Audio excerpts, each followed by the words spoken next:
وہ ہے جو مالک کے در پہ گزر جائے وہی زندگی ہے، وہی زندگی ہے۔ ایک بابا صاحب سے کسی نے پوچھا بابا جی آپ کی زندگی کیا ہے؟ فرمایا بیٹا میری زندگی 15 سال ہے، میری زندگی 15 سال ہے۔ وہ کہنے لگا بابا جی آپ تو بوڑھے ہو گئے ہو، آپ کے چہرے پر ڈالی آ گئی ہے، آپ کی زندگی 15 سال کیسے ہے؟ تو کہتے کیا ہے 15 سال میرے مالک کے در پہ گزاری ہے، میرے مالک کے چوکھٹ پہ گزاری ہے، میرے مالک کے احکام کے مطابق زندگی گزاری ہے۔ یہی زندگی اصل ہے، یہی زندگی اصل ہے۔ جو زندگی یوں ہی گزر گئی، جو زندگی کاروبار میں گزر گئی، جو زندگی دنیا داری میں گزر گئی، میرے بچے وہ زندگی نہیں ہے۔ زندگی یہی ہے کہ مالک کے در پہ گزر جائے۔ اس لیے میرے بھائیوں ہمیں اس رب کی مان کے چلنا، یہ دین اسلام کی مان کے چلنا۔ دین اسلام کے لیے لوگوں نے بڑی قربانیاں دی ہیں، تب یہ دین ہم لوگوں تک آیا ہے۔ جو پڑا پڑا دین بڑھ گیا ہے۔ میری ماں اور بہنیں بھی سن رہی ہیں، میری ماں اور بہنیں کہتی ہوں گی دین کے لیے جان لٹانا، دین کے لیے مال لٹانا، دین کے لیے قربانی دینا یہ تو مردوں کا کام ہے۔ ہم تو گھر میں کھانا پکائیں، ہم تو گھر میں بچوں کو کھلائیں، ہم تو گھر میں جھاڑو دیں، ہمارا دین میں کوئی کردار نہیں ہونا چاہیے۔ نہیں میری بھائی میری ماں اور بہنوں، سب سے پہلے مذہب اسلام میں جس نے خون بہایا ہے کوئی مرد نہیں تھا، وہ ایک عورت تھی، وہ ایک عورت تھی، وہ 70 سالہ ایک بوڑھی عورت تھی۔ ابو جہل کو پتا چل گیا یہ بڑھیا محمد پر ایمان لے آئی ہے، یہ بڑھیا محمد کے دین کو مانتی ہے، یہ بڑھیا اللہ کو مانتی ہے۔ ابو جہل نے اس بوڑھی ماں کو بلایا، بڑے میدان میں کھڑا کر دیا اور کہتا ہے میں نے سنا ہے تو دین اسلام کو مان گئی ہے، تو محمد کا دامن پکڑ لیا، محمد سے محبت کرتی ہے، اپنے رب سے اس کے رب سے محبت کرتی ہے۔ وہ کہتی ہے ہاں وہ بدبخت میں نے محمد کا کلمہ پڑھ لیا ہے، میں محمد کی مان کے چلوں گی، میں محمد کے طریقے کے مطابق زندگی گزاروں گی۔ وہ کہتا ہے وہ بڑھیا اگر تو باز نہیں آئی، اگر تو باز نہیں آئی تجھے سجائے دوں گا، تجھے موت کے گھاٹ اتار دوں گا۔ بڑے میدان میں وہ بوڑھی ماں کھڑی ہوئی ہے، وہ تلوار لیے کھڑا ہوا ہے۔ حضرت سمیہ جن کا نام ہے وہ تھر تھر کانپ رہی ہے۔ ابو جہل کہتا ہے وہ بڑھیا ڈر کی وجہ سے تھر تھر کانپ رہی ہے، اب سے محمد کا دامن چھوڑ دے، محمد کے رب کو چھوڑ دے، محمد کے کلام کو چھوڑ دے، میں تجھے معاف کر دوں گا، تجھے جان سے نہیں ماروں گا۔ وہ کہتی ہے کم وقت میں ڈر کی وجہ سے نہیں کانپ رہی ہوں، میں ڈر کی وجہ سے نہیں کانپ رہی ہوں،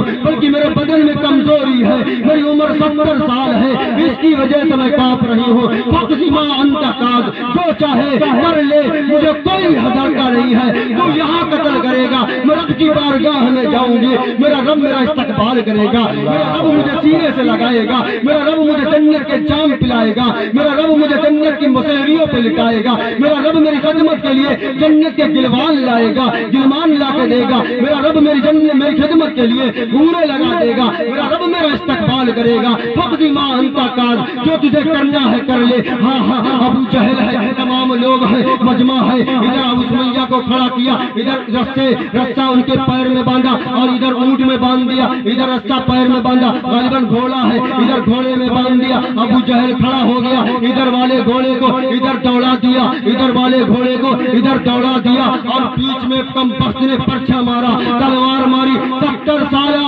بوڑھی ماں حضرت سمیہ کے بیچ سے ٹکڑے ہو گئے۔ پوری دنیا نے دیکھا، سب نے دیکھا، وہاں پر مجمع جمع تھا۔ ہاں یہ ایمان کی طاقت تھی، یہ محمد سے محبت تھی، یہ اللہ کا عشق تھا۔ آج میرے بھائیوں ہم بھی ہیں نبی سے محبت کرتے ہیں، نبی کے عاشق ہیں، نمازیں پڑھی نہیں جاتی، مسجدیں ویران ہو گئی ہیں، ہماری مسجدیں بددعائیں کر رہی ہیں۔ ذرا سوچو تو صحیح، یہ 4 دن کی زندگی پھر اندھیری رات ہے، کیا اس رب کی بارگاہ میں نہیں جانا ہے؟ کیا اس رب کی بارگاہ میں نہیں جانا ہے؟ اور اپنی مرضی کے مطابق زندگی گزارو، میں کچھ نہیں کہتا، لیکن موت کا انکار کر دو کہ ہمیں موت نہیں آئے گی، ہمیں موت نہیں آئے گی۔ اگر موت کا انکار نہیں کر پا رہے ہو، موت سے بچ نہیں پاؤ گے، تو خدا کی قسم اس کے بارگاہ میں بھی جانا ہے۔ وہ رب اگر ہم سے کہہ دے گا، اور میرے نبی بھی کہیں گے یا اللہ یہ میری وہ امت ہے، یہ میری وہ امت ہے جس کے لیے میں نے مار کھائی تھی، جس کے لیے میں نے اپنے بدن کو لہو لہان کرایا تھا، جس کے لیے میری بچیوں کو طلاقیں دی گئی تھی، میرے صحابہ کو نیزوں کی انیوں پر چڑھا دیا گیا تھا۔ اللہ اللہ یہ میری وہ امت ہے جسے میں فرش پہ بھی نہیں بھولا، عرش پہ بھی نہیں بھولا۔ میری امت نے میری وفاؤں کا کیا صلہ دیا ہے، میری جفاؤں کا کیا صلہ دیا ہے۔ ارے کچھ تو میری پاسداری کر لیتے۔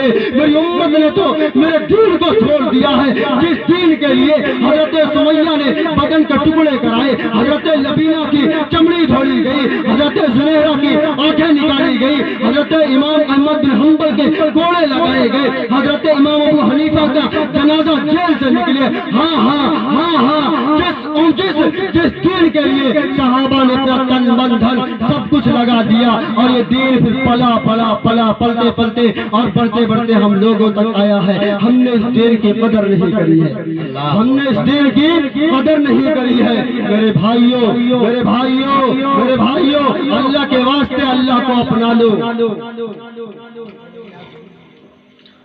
ماشاءاللہ بہت اچھے۔ اللہ کے واسطے اللہ کو اپنا لو۔ اگر رب راضی ہو گیا بیڑا پار ہو جائے گا، اگر میرا رب ناراض ہو گیا مجھے جہنم میں ڈال دیے جائیں گے۔ میرا رب تو کہتا ہے میرے بندو تم کہاں پھنس گئے ہو دنیا میں، تم کہاں دنیا کی لڑکیوں میں پھنس گئے ہو، آؤ تو صحیح میرے پاس میں تمہیں ایسی حوریں عطا کر دوں گا جو تمہارے ذہنوں اور وہم و گمان میں بھی نہیں ہوگا، نہیں ہوگا۔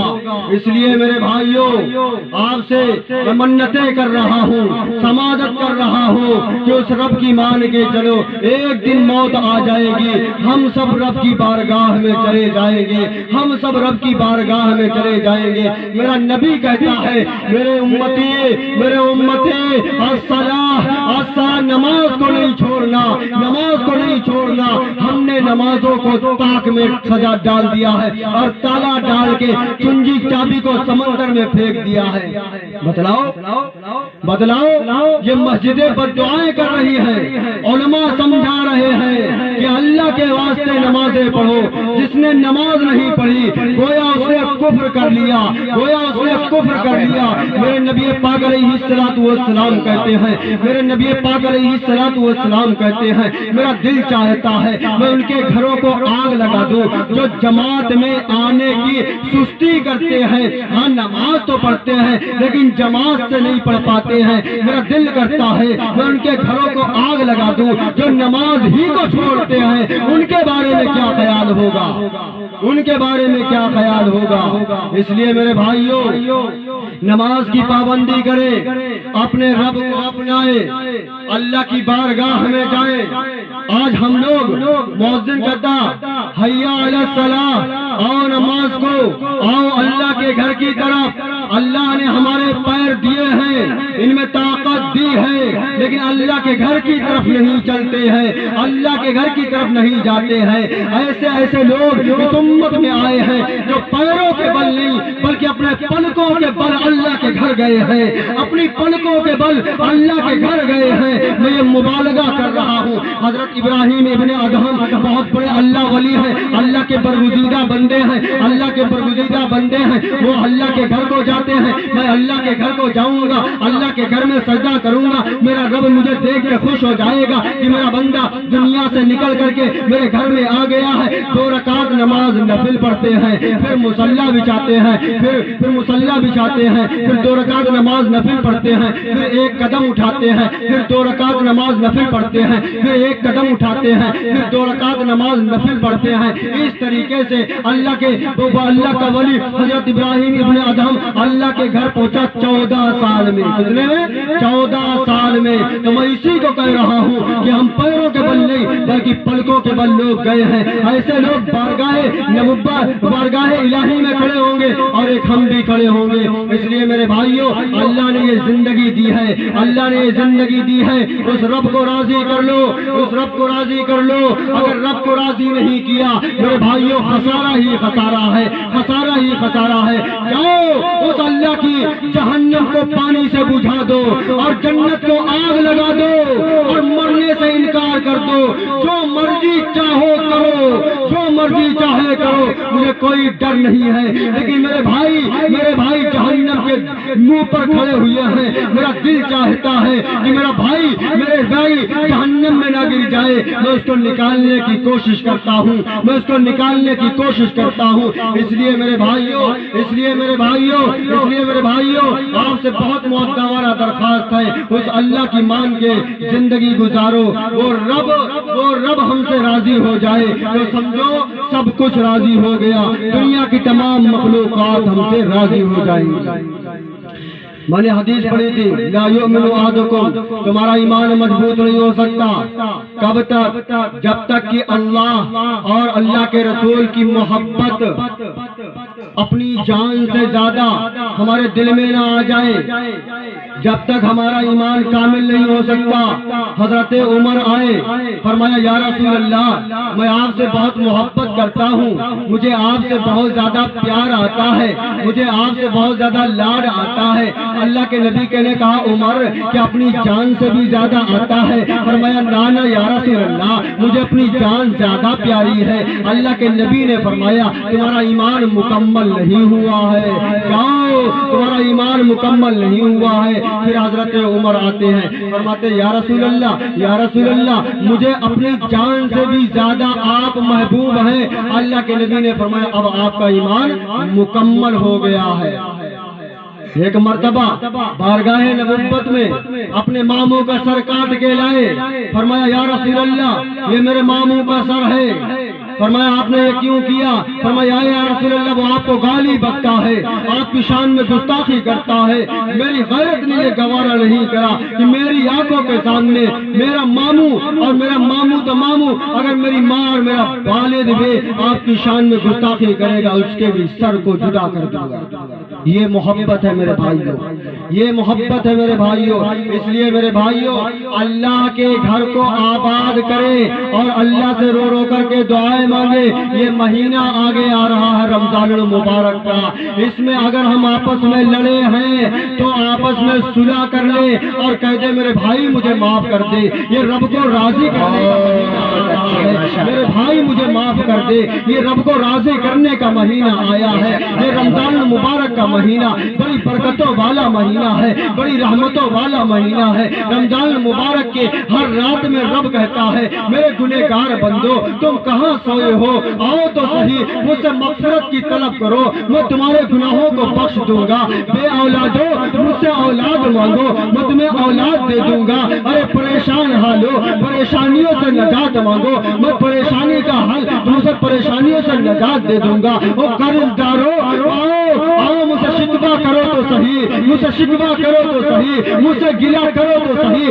میں قرضہ ادا کرنے کے اسباب مہیا کر دوں گا۔ وہ رب تو روزانہ آواز لگاتا ہے، ہم نرم نرم بستروں پر سو رہے ہیں۔ یہ برکتوں کا مہینہ ہے، یہ رحمتوں کا مہینہ ہے۔ اس مہینے میں اپنے رب کو راضی کر لے، روزہ رکھے، نمازیں پڑھے، نوافل پڑھے، نوافل کا ثواب 70 گنا زیادہ، فرضوں کا ثواب 70 فرضوں، نوافل کا ثواب فرضوں کے برابر 70 فرضوں کا ثواب 70 فرضوں کے برابر میرا رب ثواب عطا کرتا ہے۔ اس لیے میرے بھائیوں اس مہینے کو بھی سامنے رکھ کر کے زندگی گزارے۔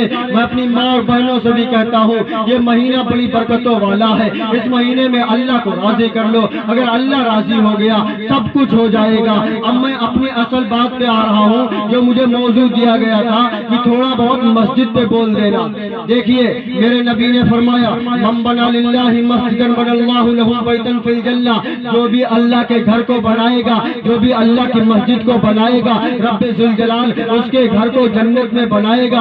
دنیا میں ہم مسجد کو بنائیں گے اینٹ گارے سے بنائیں گے، ہم مٹی سے بنائیں گے، میرا رب کہتا ہے میرے بندو تم خون اور پسینے کی کمائی سے میرے گھر کو بناؤ تو صحیح، میں جنت میں تمہارے لیے گھر بناؤں گا، ایسا بناؤں گا جو ہیرے جواہرات جڑے ہوئے ہوں گے، مشک و عنبر سے بناؤں گا، میں اپنی ماں اور بہنوں سے بھی کہتا ہوں کہ اگر مسجد کی باری آ جائے ہم اپنے گھر میں خوب مال لٹاتے ہیں، اپنے گھر میں خوب صدقہ کرتے ہیں، اپنے گھر میں خوب پلستر کراتے ہیں اور اللہ کا گھر یوں ہی ویران رہے۔ اللہ کہتا ہے مجھے دنیا میں اور شہروں میں اور گاؤں میں سب سے زیادہ پسندیدہ وہ جگہ ہے جہاں پر اللہ کی عبادت کی جاتی ہے، مجھے سب سے زیادہ پسندیدہ وہ جگہ ہے۔ اس لیے میرے بھائیوں اللہ کے گھر کو بناؤ، یہ ایمان والے کی ذمہ داری ہے۔ میرا رب کہتا ہے انما یأمر مساجد اللہ من آمن باللہ والیوم الآخر، جو ایمان والا ہوتا ہے، جو کلمے والا ہوتا ہے، وہ اللہ کے گھر کو بناتا ہے۔ آج ہماری مسجد دیکھو، ہمارے گاؤں کی مسجد دیکھو، 2 سب کی مسجد ہے۔ اگر اتفاق سے گاؤں میں کوئی شادی آ جائے، کوئی برات آ جائے تو مسجد میں اور بارش بھی ہونے لگے تو مسجد میں جگہ نہیں ہے۔ اس لیے میرے بھائیوں یہ عہد کرو کہ ہم اللہ کے گھر کو بنائیں گے، زیادہ سے زیادہ اس میں مال لگائیں گے، اپنا روپیہ لگائیں گے۔ میری ماں اور بہنیں بھی کوشش کریں کہ ہم اپنا روپیہ لگائیں گے۔ یہ روپیہ کل قیامت کے دن ہمیں رب کی بارگاہ میں مل جائے گا۔ یہ روپیہ کل قیامت کے دن اس کا بدلہ ہمیں عطا ہو جائے گا۔ ہم کہیں گے یا اللہ یہ پیسہ کہاں، یہ اتنا ثواب ہمارے نامہ اعمال میں کہاں سے آ گیا؟ اللہ کہے گا تو نے میرے گھر کو بنایا تھا نا خون پسینے کی کمائی سے، اس لیے میں تجھے یہ ثواب دے رہا ہوں۔ اور جنت میں نگاہ ڈال، جنت میں نگاہ ڈال، تیرا گھر دیکھ جنت میں ہیرے جواہرات مشک عنبر سے بنا ہوا ہے۔ ہم کھولو اللہ کے گھر کو بنائے، اللہ کے گھر کو بنائے۔ ایک بادشاہ تھا،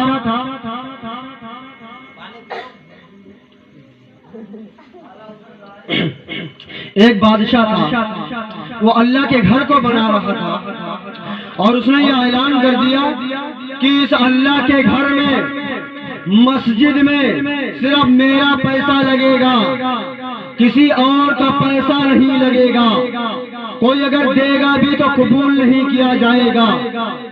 اکیلا وہ بادشاہ اللہ کے گھر کو بنا رہا ہے۔ ایک بیچارہ کوئی دیہات کا رہنے والا وہ آتا ہے کہ بادشاہ صاحب ہمارا بھی روپیہ اللہ کے گھر میں لگا لو۔ بادشاہ کہتا ہے کہ نہیں، آپ کا پیسہ نہیں لگے گا، میں تنہا اللہ کا گھر بناؤں گا۔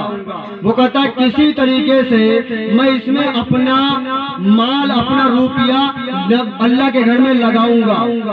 وہ لکڑی کا جنگل سے گٹر کاٹ کے لاتا ہے، اس میں ایک اینٹ چھپا لیتا ہے اور جب مسجد کے کنارے سے نکلتا ہے تو یوں ہی ٹھوکر لگتی ہے جان بوجھ کے اور گر جاتا ہے، لکڑی کا بوجھ کھل جاتا ہے، اینٹ اس کی اینٹوں میں شامل ہو جاتی ہے، لکڑی کا بوجھ لیتا ہے اور چلا جاتا ہے۔ اب مسجد پوری تعمیر ہو گئی، لوگ نماز پڑھنے لگے۔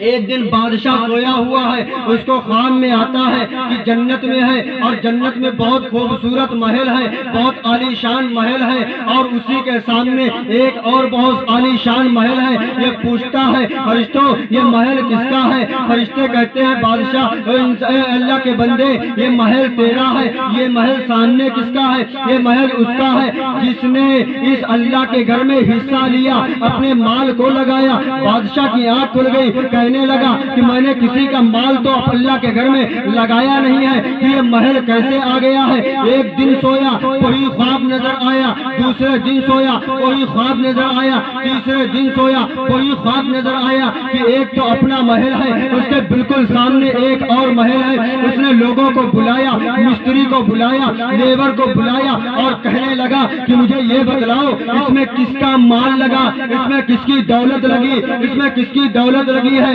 بادشاہ صاحب، مستری کہتے بادشاہ صاحب کسی کا نہیں لگا ہے، لہذا ایک آدمی تھا وہ کہہ رہا تھا لیکن اس نے اس طریقے سے اپنی اینٹ کو شامل کر دیا، اپنی اینٹ کو شامل کر دیا۔ بادشاہ نے کہا اس آدمی کو بلا کر کے لاؤ، اس آدمی کو بلا کر کے لاؤ۔ جب آدمی آیا بادشاہ کہتا ہے انہوں نے جو اینٹ اپنی اللہ کے گھر میں ایک اینٹ لگائی ہے اس کے بدلے میں اتنی دولت لے لے، لیکن وہ اینٹ اپنی واپس لے لے۔ وہ کہتا نہ بادشاہ صاحب مجھے دولت نہیں چاہیے۔ وہ کہتا آدھی سلطنت لے لے۔ وہ کہتا نہ بادشاہ صاحب مجھے آدھی سلطنت نہیں چاہیے۔ وہ کہتا ہے پوری سلطنت لے لے۔ وہ کہتا بادشاہ صاحب پوری سلطنت تو بہت دور کی بات ہے، دنیا میں جتنے بادشاہ ہیں تو سب کی سلطنت مجھے دے دے، پھر بھی میں اس اینٹ کا بدلہ نہیں لوں گا۔